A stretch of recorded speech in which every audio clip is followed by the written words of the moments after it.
Dihina karena cerai 3 kali. Ini karma untuk mulut kotor tetanggaku. Buat yang sudah subscribe, semoga rezekinya lancar ya. Aku tidak pernah membayangkan hidupku akan berjalan seperti ini.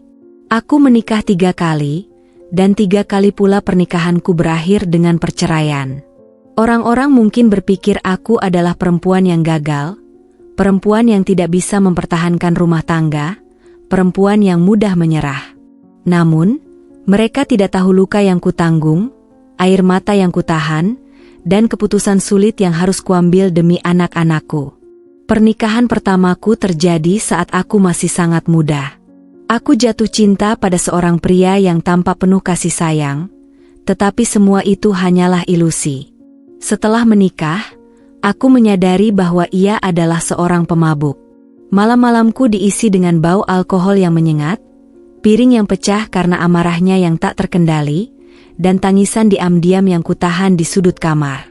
Aku berharap ia akan berubah, bahwa cinta dan kesabaran bisa menyembuhkannya, tetapi harapanku sia-sia.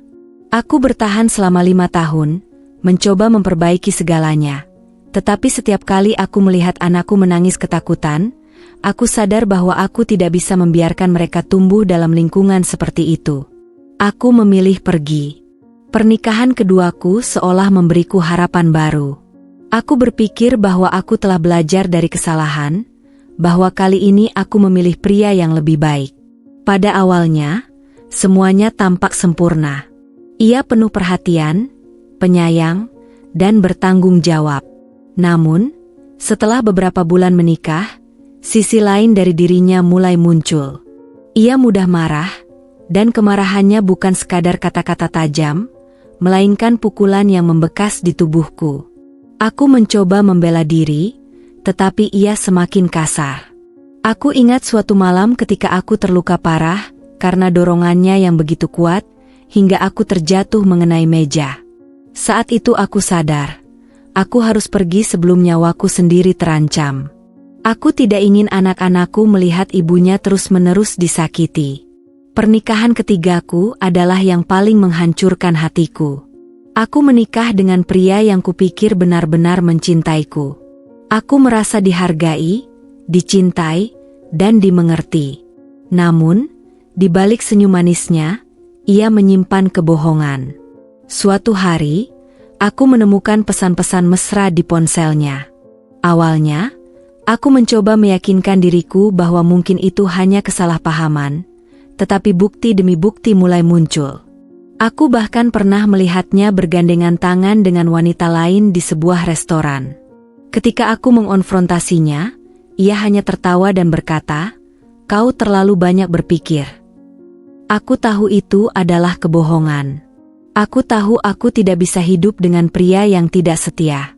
Untuk ketiga kalinya, aku mengajukan gugatan cerai. Aku tahu banyak orang memandangku dengan tatapan penuh penghakiman. Mereka tidak peduli dengan alasan di balik perceraianku. Bagi mereka, aku hanyalah perempuan yang tidak bisa mempertahankan rumah tangga. Mereka tidak peduli bahwa aku memilih berpisah demi kesehatan mental dan keselamatan anak-anakku. Dan di antara semua orang yang gemar bergosip tentangku, Burina adalah yang paling vokal. Perempuan itu tidak pernah melewatkan kesempatan untuk menyindirku. Di warung, di arisan, di gang sempit tempat kami tinggal, dia selalu punya sesuatu untuk dikatakan. "Janda kembang," katanya sambil tersenyum sinis. "Perempuan gagal." Aku mendengar semua itu, tetapi aku memilih diam. Aku tahu hidupku sudah cukup sulit, tanpa harus berdebat dengan perempuan yang tak tahu apa-apa tentang rasa sakitku. Namun, sekuat apapun aku mencoba mengabaikan, kata-kata mereka tetap menyusup ke dalam hatiku. Setiap malam, aku memeluk anak-anakku dan bertanya pada diriku sendiri, apakah aku memang seburuk yang mereka katakan? Apakah aku benar-benar perempuan gagal?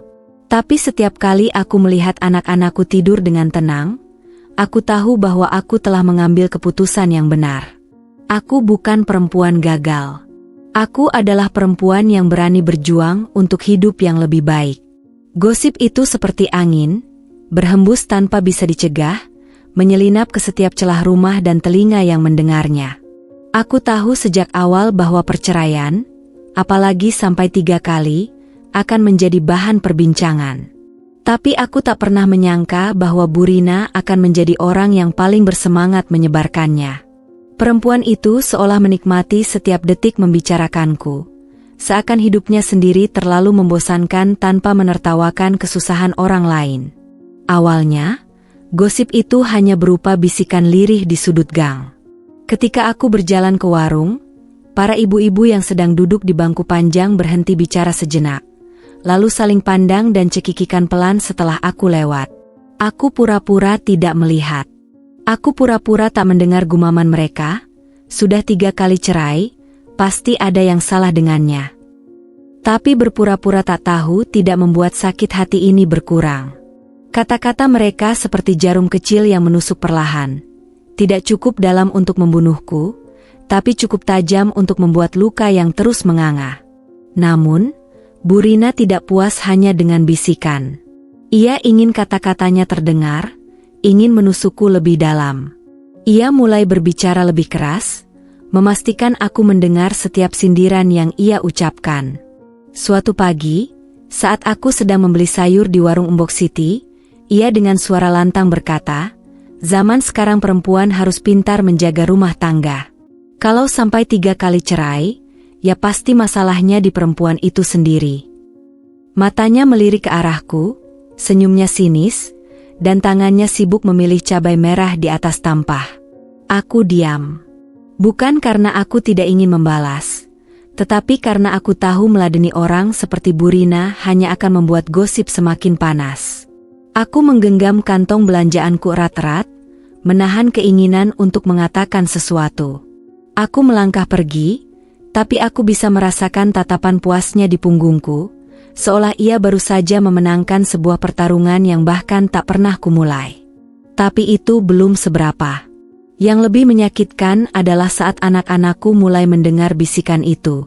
Aku tahu mereka masih kecil, tapi anak-anak lebih peka daripada yang disadari orang dewasa. Suatu malam, anak sulungku, Raka, bertanya dengan suara pelan, "Bu, kenapa orang-orang bilang ibu perempuan gagal?" Aku menatapnya, mataku panas seketika. Aku ingin marah, bukan padanya, tapi pada dunia yang terlalu kejam pada seorang ibu yang hanya ingin melindungi anak-anaknya. Aku menarik napas panjang dan berusaha tersenyum. Orang-orang suka berbicara tanpa tahu kebenarannya. "Nak," kataku sambil mengusap kepalanya. "Ibu memilih berpisah supaya kalian bisa tumbuh di rumah yang lebih baik, tanpa pertengkaran, tanpa ketakutan." Raka diam, tapi matanya penuh kebingungan. Aku ingin menjelaskan lebih banyak. Tapi bagaimana mungkin aku bisa menjelaskan kesakitan yang kualami kepada seorang anak berusia 10 tahun? Bagaimana mungkin aku bisa membuatnya memahami bahwa ibunya harus menelan hinaan hanya karena memilih untuk keluar dari hubungan yang penuh luka? Aku mencoba mengabaikan semua omongan itu, mencoba meyakinkan diriku bahwa aku cukup kuat untuk tidak peduli. Tapi setiap hari, kata-kata mereka terus menggerogoti hatiku. Aku mulai enggan keluar rumah kecuali benar-benar perlu. Setiap kali melangkah keluar, aku merasa seperti semua mata tertuju padaku, menilai dan menghakimi. Tetapi aku tahu, aku tidak boleh menyerah. Aku tidak boleh membiarkan mereka menang. Aku bertahan, bukan hanya untuk diriku sendiri, tetapi untuk anak-anakku. Mereka harus tahu bahwa ibunya bukan perempuan lemah. Bahwa meskipun dunia merendahkanku, aku tetap berdiri tegak. Dan suatu hari nanti, aku akan menunjukkan pada mereka bahwa aku bisa hidup bahagia, dengan atau tanpa persetujuan orang lain. Hari itu, matahari bersinar terik, menyorot gang sempit yang biasa kulewati bersama anak-anakku. Kami baru saja pulang dari sekolah mereka. Raka menggandeng tangan adiknya, Lala, sementara aku membawa tas mereka di pundakku. Aku selalu menikmati momen-momen seperti ini, berjalan pulang bersama, mendengar celotehan mereka tentang pelajaran di sekolah, atau teman-teman mereka yang nakal tapi menggemaskan. Namun, kebahagiaan kecil itu seketika sirna begitu aku melihat sosok yang berdiri di ujung gang. Bu Rina. Ia berdiri dengan tangan bertolak pinggang, wajahnya penuh senyum sinis, seolah sedang menunggu kesempatan untuk mengeluarkan racunnya. Di sampingnya ada beberapa ibu-ibu lain, yang entah sejak kapan menjadi pengikut setianya. Aku sudah bersiap untuk berjalan melewatinya tanpa sepatah kata pun, tetapi Bu Rina jelas tidak akan membiarkanku pergi dengan mudah. Kasihan ya, Nak, katanya tiba-tiba, suaranya dibuat-buat seolah penuh simpati. Aku langsung tahu kemana arah pembicaraannya, tapi aku tetap melangkah, berusaha mengabaikannya. Namun, kalimat selanjutnya membuat langkahku terhenti. Ibumu sudah 3 kali cerai. Pasti ibumu nakal ya? Aku merasakan tangan Raka menegang di genggamanku. Lala yang masih kecil mungkin belum sepenuhnya mengerti, tetapi aku bisa melihat wajah bingung di matanya. Hatiku seketika terasa seperti diremas. Amarahku naik ke permukaan, bergelombang seperti ombak yang sudah terlalu lama kutahan. Aku menoleh, menatap Bu Rina tajam. Apa maksudmu? Tanyaku. Suaraku berusaha tetap tenang meskipun ada api yang membara di dalam dadaku. Bu Rina terkekeh kecil. Aku cuma bicara fakta. Biasanya kalau perempuan sampai 3 kali cerai, pasti ada yang salah. Bukannya laki-laki tak baik, tapi perempuannya yang gak bisa jaga rumah tangga. Katanya, dengan suara yang cukup keras agar semua orang di gang itu bisa mendengar. Para ibu-ibu lain yang berdiri di sampingnya saling berbisik. Beberapa dari mereka tampak canggung, mungkin tidak setuju dengan kata-kata Bu Rina, tetapi tidak ada satupun yang berani membelaku. Begitulah cara dunia bekerja, lebih mudah ikut diam atau tertawa bersama daripada berdiri melawan ketidakadilan. Aku menarik napas dalam, mencoba menenangkan diriku sendiri. Aku tidak bisa meledak di depan anak-anakku. Aku tidak bisa membiarkan mereka melihat ibunya kehilangan kendali, tidak setelah semua yang sudah kami lalui. Ayo, kita pulang, kataku kepada Raka dan Lala, menggenggam tangan mereka erat. Tapi sebelum aku bisa melangkah pergi, Raka tiba-tiba menoleh ke Bu Rina, matanya penuh kemarahan. Ibu saya bukan perempuan nakal, serunya lantang, suaranya bergetar antara marah dan sedih. Semua orang terdiam. Aku bisa merasakan jantungku berdegup lebih kencang. Anak lelakiku, yang selama ini hanya diam dan memendam perasaan, akhirnya berbicara. Aku bangga, tapi sekaligus sedih. Dia seharusnya tidak perlu berhadapan dengan ini. Seharusnya dunia tidak sekejam ini padanya. Bu Rina tertawa kecil. Wah, anaknya pintar membela ibunya, ya. Tapi Nak, kalau ibumu memang baik, kenapa suaminya selalu pergi? Itulah titik di mana aku tahu bahwa diam bukan lagi pilihan. Aku bisa menerima hinaan, bisa berpura-pura tuli terhadap semua omongan buruk yang mereka sebarkan tentangku. Tapi jika mereka berani menyakiti anak-anakku dengan kata-kata mereka, maka aku tidak akan tinggal diam. Aku menatap Bu Rina dengan tatapan dingin, perasaanku tidak lagi sekadar marah, tapi juga muak. Aku tidak akan membiarkan perempuan ini terus menginjak harga diriku. Tidak di depan anak-anakku. Tidak di depan orang-orang yang terus-menerus menghakimiku tanpa tahu apa yang sebenarnya terjadi. Tapi aku masih menahan diri. Aku tahu, ada waktu dan tempat yang lebih tepat untuk membalasnya.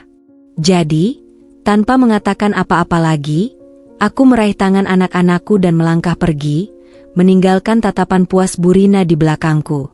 Namun, di dalam hati, aku sudah bertekad. Ini tidak akan berakhir di sini. Aku bukan orang yang suka mencari masalah.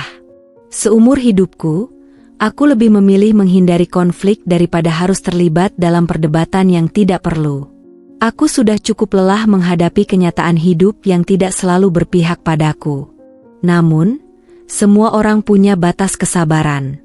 Dan hari itu, batas kesabaranku habis. Setelah kejadian di gang, aku merasa seperti bara api terus menyala di dadaku. Kata-kata Bu Rina terus terngiang di kepalaku, menggaung dalam benakku seperti sebuah mantra jahat yang tak bisa kuhapus. Aku bisa menerima cemoohan yang diarahkan padaku, tapi tidak dengan anak-anakku. Aku tidak bisa membiarkan mereka tumbuh dengan pikiran bahwa ibunya adalah perempuan yang patut dihina. Aku tidak bisa membiarkan mereka menyerap kebohongan yang disebarkan oleh orang-orang yang bahkan tidak tahu apa yang sebenarnya terjadi dalam hidupku. Hari itu, aku masih berusaha menenangkan diri. Aku menghabiskan soreku dengan duduk di ruang tamu, menatap kosong keluar jendela sambil menggenggam cangkir teh yang sudah dingin. Raka dan Lala bermain di kamar, tapi aku tahu Raka masih menyimpan amarah dan kesedihan dalam dirinya. Aku bisa melihatnya dari sorot matanya saat kami makan malam, dari caranya yang lebih pendiam dari biasanya. Aku ingin melakukan sesuatu. Aku ingin menunjukkan pada anak-anakku bahwa ibunya bukan orang yang bisa diinjak-injak begitu saja. Dan seperti takdir yang memang sudah dituliskan, kesempatan itu datang lebih cepat dari yang kuduga. Hari-hariku berlalu seperti biasanya. Aku semakin sering mendengar tentang diriku yang dianggap perempuan tidak benar oleh Bu Rina dan tetangga-tetangga yang lain. Suatu sore, aku berbelanja di sebuah minimarket dekat kompleks tidak sengaja bertemu dengan seorang gadis muda yang berdiri di depan pintu, terlihat gelisah. Ia tampak seperti sedang menunggu seseorang, tetapi ada sesuatu dalam sorot matanya yang membuatku merasa ada yang tidak beres. Awalnya, aku tidak peduli. Itu bukan urusanku. Tapi semuanya berubah saat aku bertemu dengan perempuan itu, Sari. Aku melewatinya begitu saja, tapi beberapa meter kemudian, aku mendengar isakan pelan. Aku menoleh dan melihat gadis itu menundukkan kepala, bahunya bergetar. Aku bukan orang yang suka ikut campur dalam urusan orang lain, tetapi naluriku mengatakan bahwa gadis ini sedang mengalami sesuatu yang berat. Aku kembali mendekat, mencoba untuk tidak membuatnya merasa terpojok. "Kamu nggak apa-apa?" tanyaku pelan. Gadis itu mendongak dengan mata yang sembab. Ia terlihat terkejut karena aku menegurnya, tetapi tidak mengatakan apa-apa. Aku menunggu sejenak, lalu berkata, "Kalau kamu butuh tempat duduk sebentar, ada bangku di dekat sana." Aku menunjuk sebuah bangku kecil di depan minimarket. Awalnya, ia ragu, tetapi akhirnya ia mengangguk pelan dan mengikuti langkahku. Kami duduk dalam keheningan, sampai akhirnya aku mendengar suaranya yang gemetar. "Aku nggak tahu harus gimana," katanya lirih. Aku menoleh ke arahnya, menunggu ia melanjutkan. Setelah menarik napas panjang, ia berkata dengan suara penuh beban, "Aku pacaran sama laki-laki yang salah.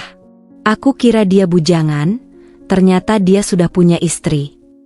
Hatiku langsung berdebar.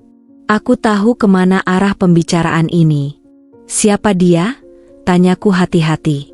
Gadis itu menghela napas panjang sebelum akhirnya menyebut nama yang tidak kusangka, suami Bu Rina. Aku tidak langsung bereaksi.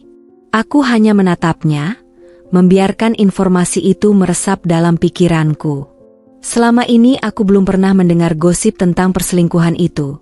Tetapi sekarang, bukti hidupnya sedang duduk di sampingku, menangis karena merasa tertipu. Sari melanjutkan dengan suara bergetar. Dia bilang dia akan menceraikan istrinya, tapi sekarang dia mulai menghindar. Aku baru tahu dia sudah menikah setelah hubungan kami berjalan cukup lama. Ia menunduk, tangannya meremas-remas ujung bajunya. Aku merasa bodoh. Aku bisa merasakan sakit dalam suaranya, sakit yang dulu pernah aku rasakan. Aku menghela napas dan berkata, "Kamu tidak bodoh, Sari. Kamu hanya percaya pada orang yang salah." Ia mendongak, menatapku dengan mata penuh air mata. Apa yang harus aku lakukan? Aku takut. Aku takut kalau istrinya tahu, aku yang akan disalahkan. Padahal aku juga korban. Aku terdiam sejenak, mempertimbangkan apa yang harus kukatakan. Aku bisa saja menyuruhnya pergi dan menyelesaikan masalahnya sendiri. Tapi entah kenapa, aku merasa bertanggung jawab untuk membantunya. "Kamu nggak sendirian," kataku akhirnya. "Kalau kamu mau, aku bisa membantumu." Ia menatapku dengan ekspresi bingung. Membantu bagaimana? Aku berpikir sejenak sebelum akhirnya berkata, dengan mengungkap kebenaran. Dengan memastikan bahwa dia tidak bisa terus mempermainkanmu, atau istrinya. Aku tahu ini bukan keputusan yang mudah, tetapi aku juga tahu bahwa aku tidak bisa membiarkan Sari terus hidup dalam ketakutan. Aku sudah pernah ada di posisinya, di posisi istri yang dikhianati, dan aku tahu bagaimana rasanya dibiarkan dalam kegelapan. Sari menatapku lama, lalu akhirnya mengangguk pelan. Aku ingin mengakhiri semua ini, katanya dengan suara mantap. Dan dengan itu, aku tahu bahwa aku baru saja melangkah ke dalam babak baru dalam hidupku. Babak di mana aku tidak hanya membela diri sendiri, tetapi juga membantu perempuan lain yang pernah mengalami apa yang kualami. Setelah percakapanku dengan Sari di depan minimarket, aku merasa ada sesuatu yang harus kulakukan. Aku tidak bisa membiarkan gadis itu terus menjadi korban kebohongan, seperti halnya aku dulu. Aku juga tidak bisa membiarkan suami Burina lolos begitu saja setelah menyakiti begitu banyak orang. Jika selama ini aku hanya diam dan membiarkan hidup mengalir, kali ini aku ingin mengambil kendali. Sari tampak ragu saat kami duduk di ruang tamu rumahku. Wajahnya masih dipenuhi kecemasan, tetapi ada tekad di matanya. Aku takut, Kak, katanya lirih. Takut kalau aku buka suara, aku malah yang disalahkan. Aku mengangguk, memahami ketakutannya. Aku pernah mengalami ini, Sari. Orang-orang lebih suka menyalahkan perempuan dalam urusan seperti ini. Tapi kalau kita diam, dia akan terus melakukannya. Bukan cuma kamu yang akan jadi korban, mungkin ada perempuan lain setelahmu. Ia menunduk, bermain-main dengan ujung bajunya. Aku nggak mau ada korban lain. Aku tersenyum tipis. Kalau begitu, kita harus memastikan bahwa kebenaran terungkap. Tapi kita harus punya bukti kuat. Sari mengangguk. Lalu, ia mengambil ponselnya dan mulai membuka galeri. Aku melihatnya mengusap layar dengan ragu, lalu menatapku dengan ekspresi tidak yakin. Aku masih punya beberapa chat dan foto, katanya pelan. Tapi, aku nggak pernah menyadari kalau aku bakal butuh ini sebagai bukti. Aku mengambil ponsel itu darinya, dan mulai melihat isi pesan-pesan yang dikirimkan oleh suami Burina. Ada kata-kata manis, janji-janji kosong, bahkan beberapa foto mereka berdua yang diambil di tempat-tempat berbeda. Aku menghela napas panjang. Aku sudah menduga bahwa pria itu tidak setia. Tapi melihat semua ini dengan mata kepalaku sendiri, membuatku semakin yakin bahwa ia bukan pria yang bisa dipercaya. Ada yang lebih konkret? Tanyaku. Seperti transferan uang atau bukti kalau dia pernah mengajakmu ke hotel. Sari tampak berpikir sejenak, lalu mengangguk. Dia sering mentransfer uang ke rekeningku. Katanya buat kebutuhan sehari-hari, tapi aku merasa itu cuma untuk menutupi rasa bersalahnya. Aku tersenyum kecil. Itu bisa jadi bukti kuat. Kami mulai menyusun rencana. Aku menyarankan agar Sari mengumpulkan semua bukti yang ia punya, screenshot pesan, bukti transfer, foto, dan segala hal yang bisa membuktikan hubungan mereka. Aku ingin memastikan bahwa ketika saatnya tiba, tidak akan ada cara bagi suami Burina untuk mengelak dari kesalahannya. Tapi kami tidak bisa gegabah. Aku tahu bahwa jika kami mengungkap ini tanpa strategi yang matang, kami bisa saja dijadikan kambing hitam oleh orang-orang di sekitar.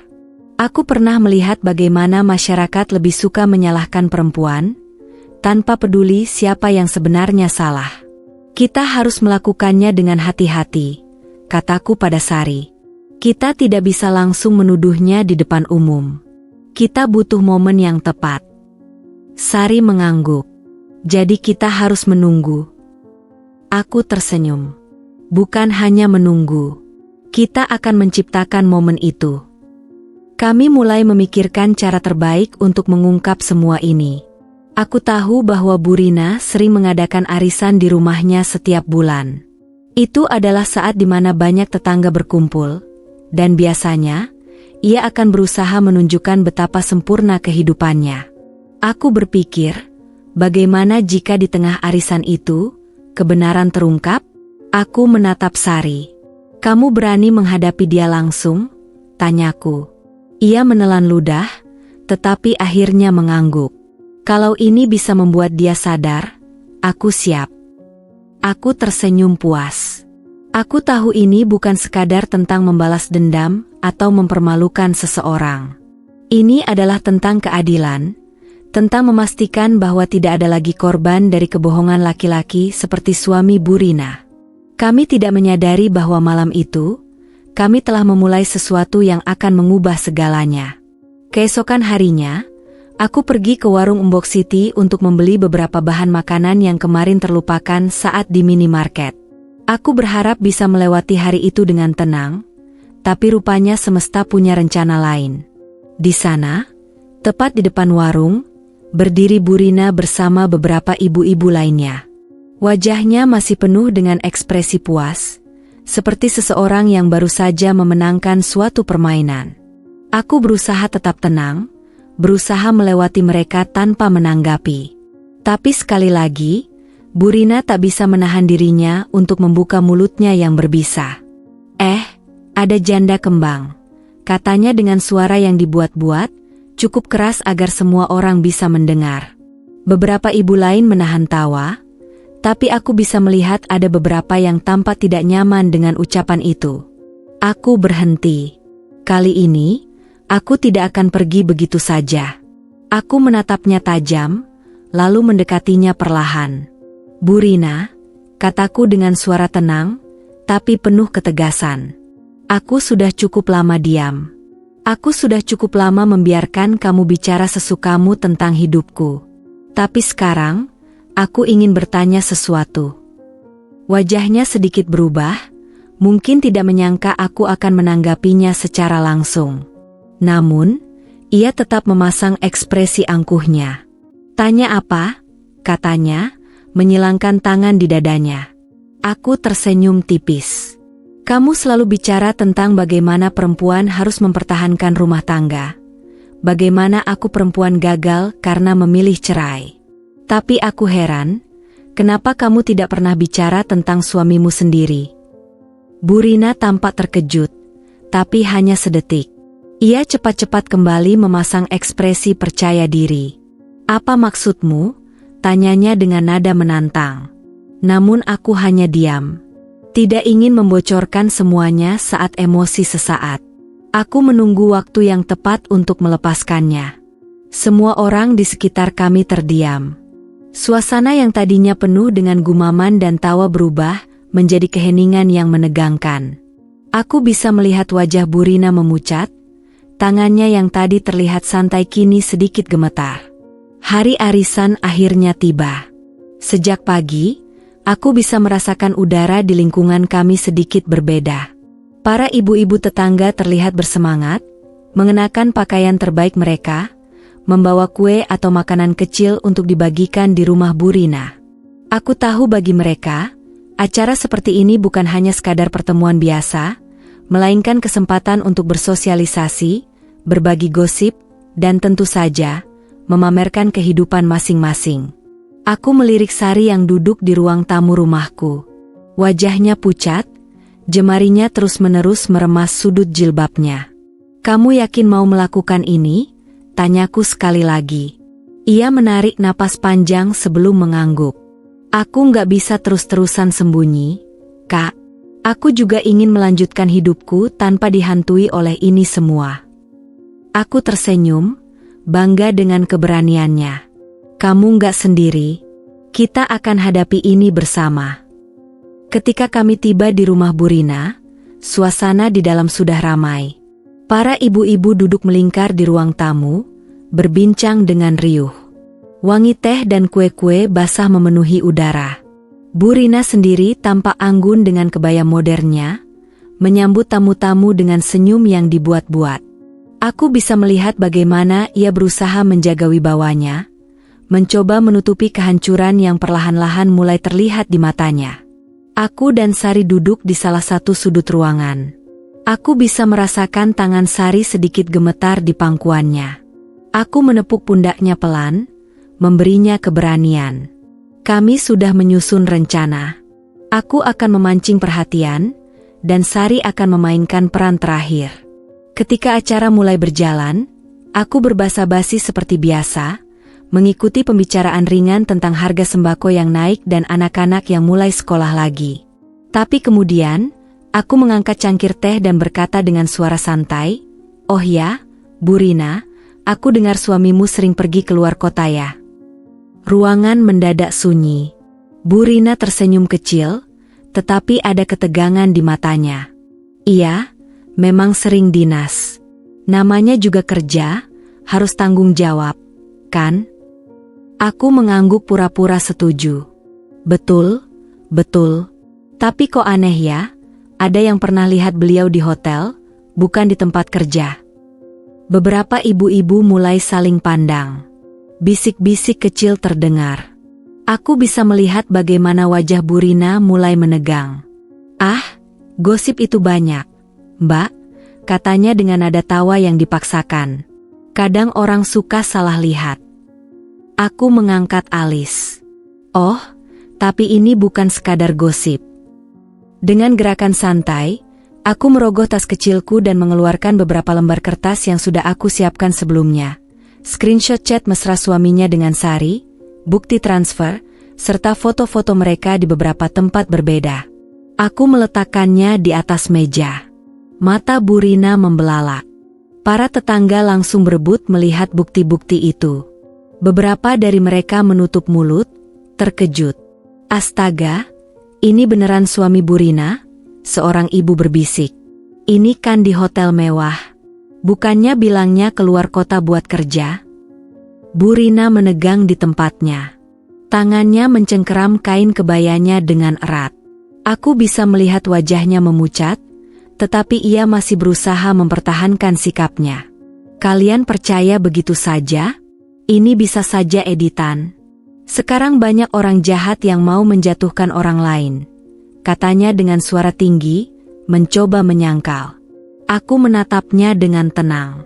"Kalau begitu, kenapa nggak tanya langsung ke orang yang ada di dalam foto-foto ini?" Dan saat itulah Sari berdiri. Semua mata langsung tertuju padanya.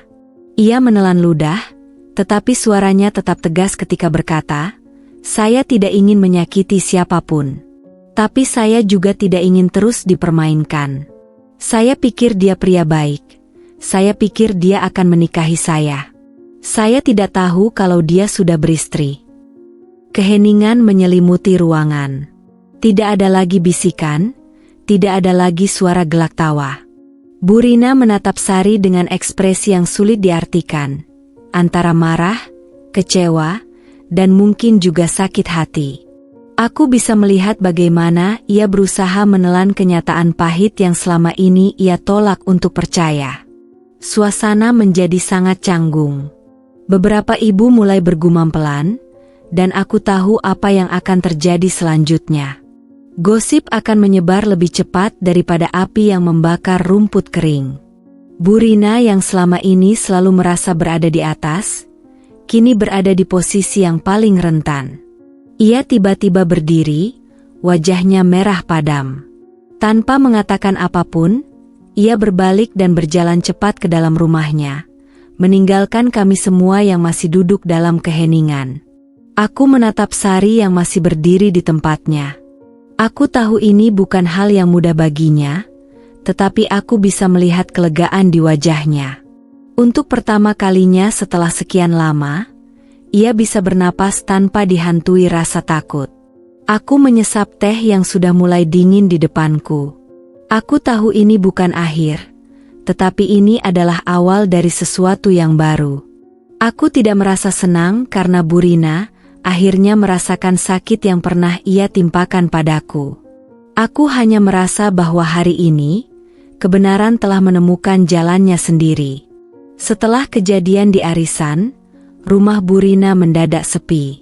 Biasanya, setiap sore, rumahnya selalu menjadi tempat berkumpulnya para ibu-ibu untuk mengobrol, membicarakan gosip terbaru, atau sekadar menikmati teh bersama. Tapi hari ini, tidak ada seorang pun yang terlihat bertamu. Pintu rumahnya tertutup rapat, gorden jendela tertarik menutupi isi dalam rumahnya, seolah Bu Rina ingin menghalangi dunia luar masuk ke dalam kehidupannya yang kini berantakan. Tetangga-tetangga yang biasanya membela Bu Rina kini mulai berbalik arah. Mereka tidak lagi memandangnya sebagai sosok istri yang sempurna, atau ibu rumah tangga yang bisa dijadikan contoh.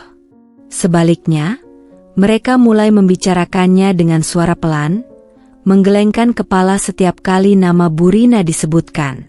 Aku tidak menyangka suaminya seperti itu. Kasihannya, selama ini dia menutupi aibnya sendiri tapi malah suka mencampuri urusan orang lain. Dia sering menghina janda, padahal suaminya sendiri nggak lebih baik. Aku mendengar semua itu saat melewati warung kecil di dekat rumahku. Aku tidak terkejut. Sejak awal, aku tahu bahwa kebenaran selalu menemukan jalannya untuk terungkap, meski awalnya banyak yang menolak mempercayainya. Sejak kebenaran tentang suaminya terbongkar, Bu Rina tak lagi menjadi pusat perhatian di lingkungan kami. Jika dulu ia selalu menjadi orang yang paling vokal dalam setiap acara, kini ia lebih banyak mengurung diri di rumahnya. Para tetangga yang dulu sering menyanjung dan mengikuti ucapannya perlahan menjauh. Aku tidak tahu apakah mereka benar-benar merasa kasihan, atau hanya menikmati momen di mana seseorang yang dulu berada di atas kini jatuh ke bawah. Beberapa kali aku melihatnya dari kejauhan, berjalan dengan langkah tergesa saat melewati warung, atau ketika menjemput anaknya dari sekolah. Wajahnya yang dulu selalu dihiasi senyum sinis kini tampak muram. Ia tidak lagi mengenakan pakaian mencolok seperti biasanya, seolah ingin menghindari perhatian orang-orang.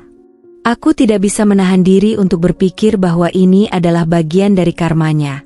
Bukan hanya karena ia menutupi perselingkuhan suaminya, tetapi juga karena bertahun-tahun ia menghina dan merendahkan orang lain. Namun, pukulan terbesar bagi Bu Rina bukan hanya dari omongan tetangga. Suaminya, yang selama ini ia pertahankan demi gengsi, akhirnya benar-benar meninggalkannya. Kabar itu menyebar lebih cepat dari yang kuduga. Ada yang bilang suaminya pindah ke kota lain bersama perempuan lain lagi bukan Sari. Ada juga yang mengatakan ia hanya pergi untuk sementara waktu. Namun, kenyataannya tetap sama. Bu Rina kini sendirian. Aku mendengar kabar itu dari salah satu ibu tetangga, yang dengan penuh semangat bercerita saat kami bertemu di pasar. Kamu tahu, kan? Suaminya benar-benar pergi. Kasihannya, sudah membela mati-matian, malah ditinggal juga, katanya sambil menggelengkan kepala. Aku tidak menjawab. Aku hanya mendengarkan sambil memilih sayur di depanku. Aku tidak tahu apakah aku harus merasa kasihan atau menganggap ini sebagai balasan yang setimpal. Di suatu sore, ketika aku sedang menyiram tanaman di halaman rumah, aku melihat Bu Rina berdiri di depan pagar rumahnya. Ia tampak ragu-ragu, seperti ingin mendatangiku tetapi tidak yakin apakah itu ide yang baik. Aku pura-pura tidak melihatnya, memberi ruang baginya untuk mengambil keputusan sendiri. Beberapa detik kemudian, ia akhirnya berjalan mendekat. Aku tetap sibuk dengan tanamanku, menunggu apakah ia akan mengatakan sesuatu atau memilih pergi. Aku tahu kau pasti bahagia melihatku seperti ini, katanya tiba-tiba, suaranya lebih lirih dari biasanya.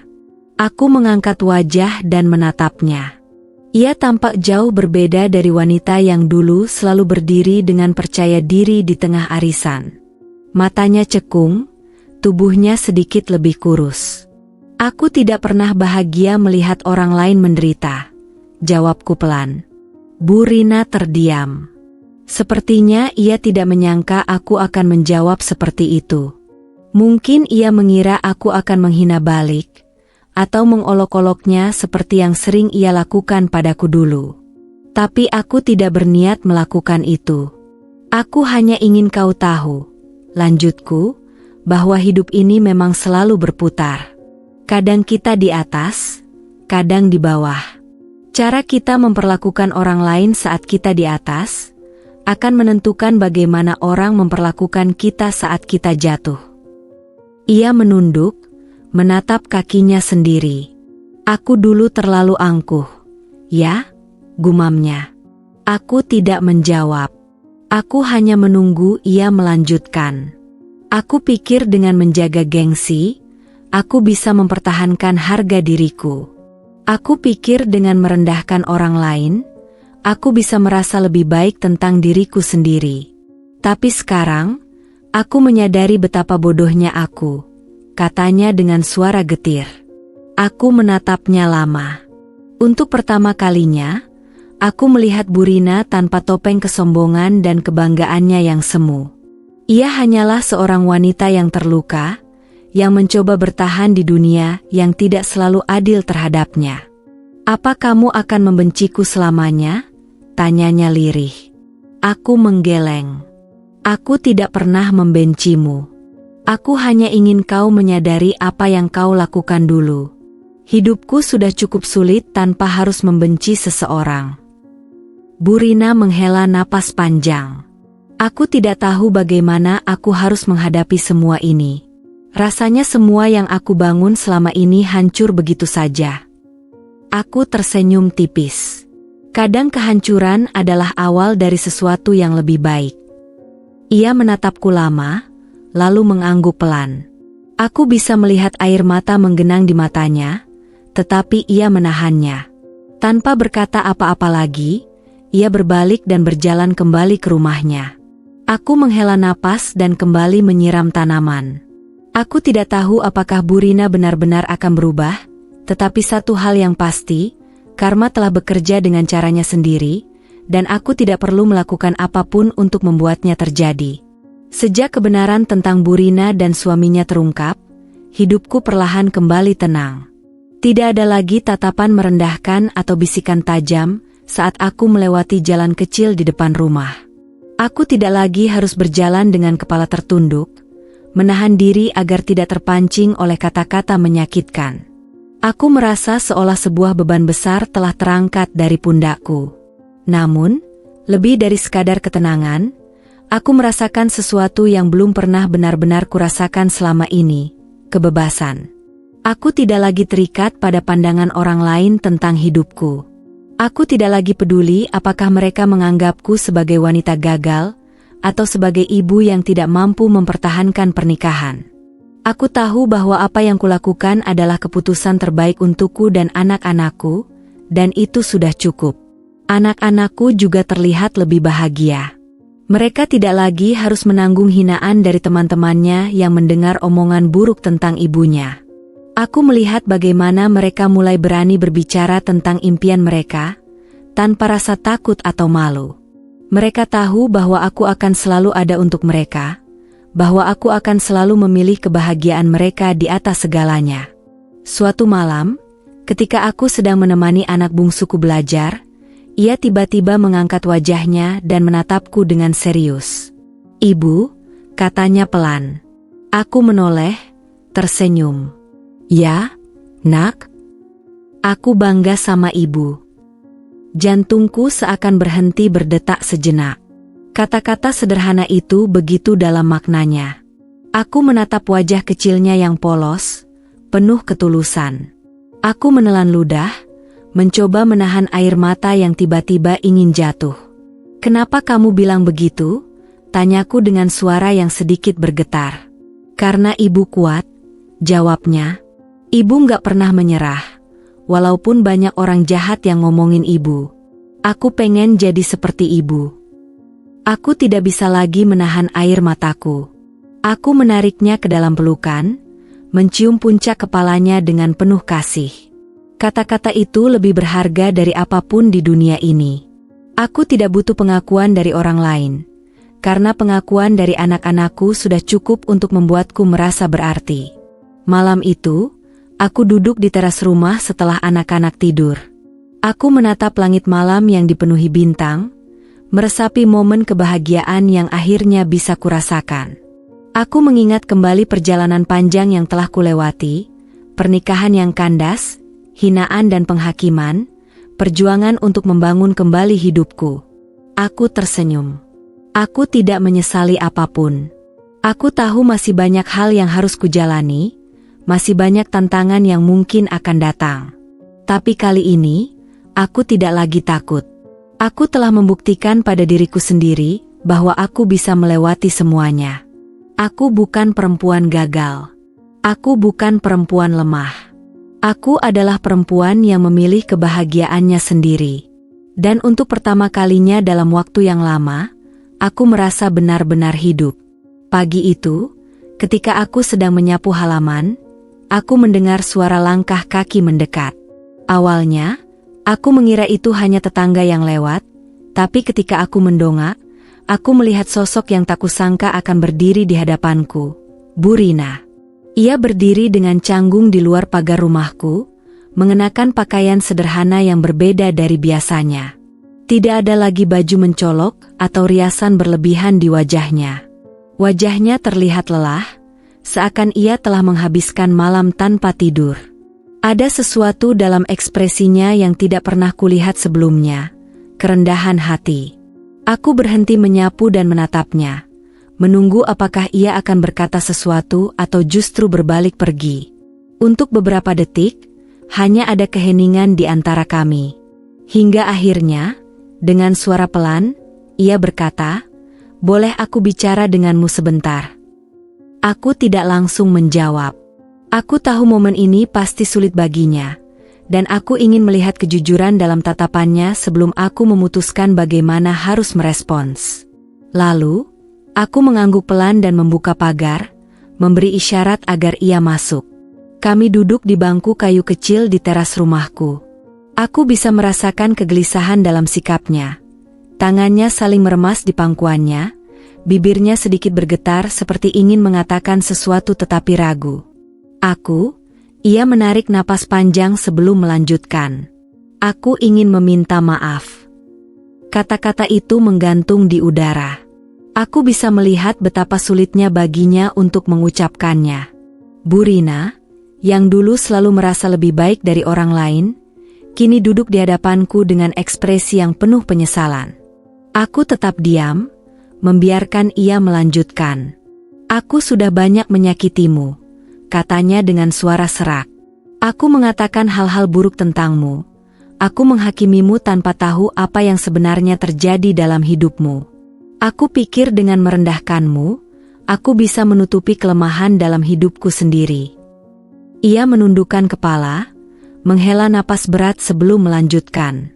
"Tapi sekarang aku sadar, aku hanya sedang berusaha menipu diriku sendiri. Aku ingin orang lain melihatku sebagai perempuan yang sempurna, istri yang setia, ibu yang patut dicontoh. Tapi kenyataannya, aku hanya seorang wanita yang takut menghadapi kebenaran." Aku mengamati wajahnya. Ada kejujuran dalam sorot matanya, sesuatu yang tidak pernah kutemukan sebelumnya dalam dirinya. Aku tidak tahu apakah aku harus langsung memaafkannya, atau membiarkannya merasakan dampak dari perbuatannya lebih lama. "Tapi kenapa sekarang?" tanyaku akhirnya. Ia tersenyum pahit. "Karena sekarang aku tahu bagaimana rasanya berada di posisimu. Ketika aku kehilangan semuanya, ketika orang-orang mulai menghindariku, ketika mereka berbisik di belakangku, aku baru menyadari bahwa aku telah melakukan hal yang sama padamu." Aku menghela napas pelan. Aku tidak pernah menginginkan ini terjadi padanya, meskipun dulu aku berharap ia bisa merasakan apa yang kurasakan. Aku tidak membencinya, tetapi aku juga tidak bisa melupakan begitu saja luka yang pernah ia sebabkan. "Tapi apa kau benar-benar menyesal?" tanyaku, ingin memastikan bahwa ini bukan sekadar formalitas atau usaha untuk memperbaiki citranya di mata orang lain. Ia mengangguk, matanya mulai berkaca-kaca. "Aku benar-benar menyesal. Aku ingin memperbaiki semuanya, jika itu masih mungkin." Aku terdiam sejenak, lalu menghela napas panjang. "Aku tidak bisa melupakan semua yang terjadi begitu saja, Bu Rina. Tapi aku juga tidak ingin hidup dengan kebencian. Kalau kau benar-benar ingin berubah, tunjukkan dengan tindakan, bukan hanya kata-kata.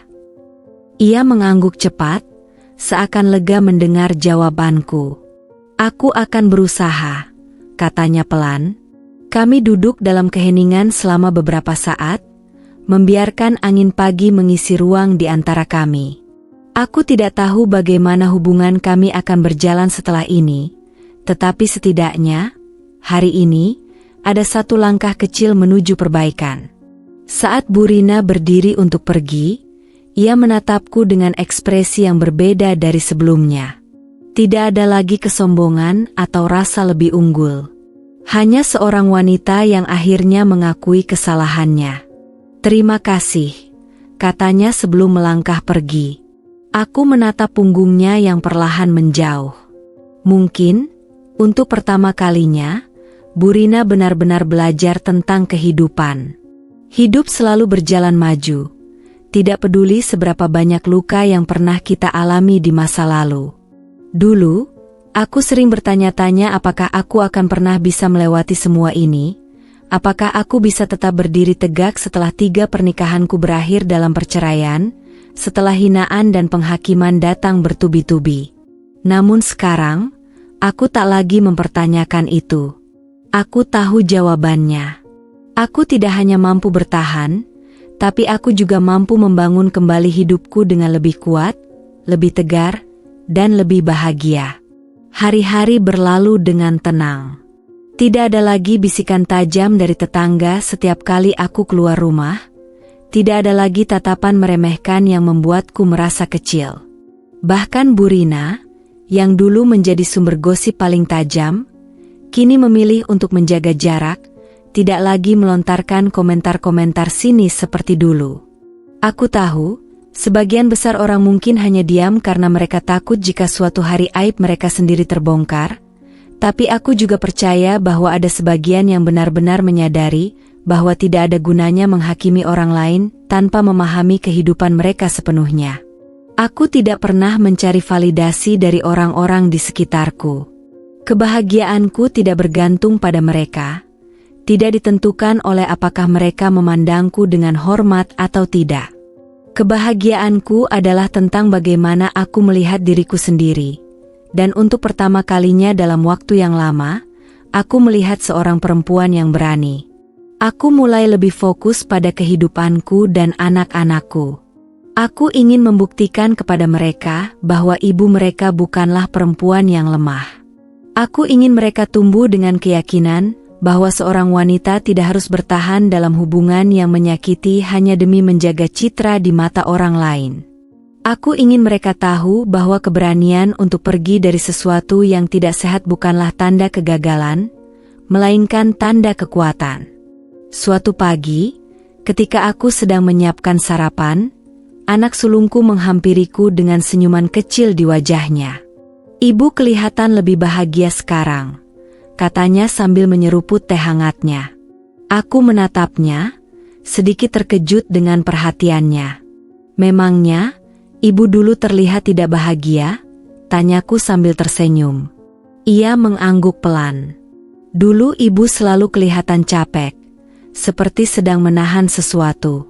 Sekarang ibu terlihat lebih santai, lebih ringan. Aku terdiam sejenak, membiarkan kata-katanya meresap. Aku memang merasa lebih ringan. Beban yang selama ini kupikul, beban ekspektasi, beban penilaian orang, perlahan menghilang. Aku tersenyum dan mengusap kepalanya dengan lembut.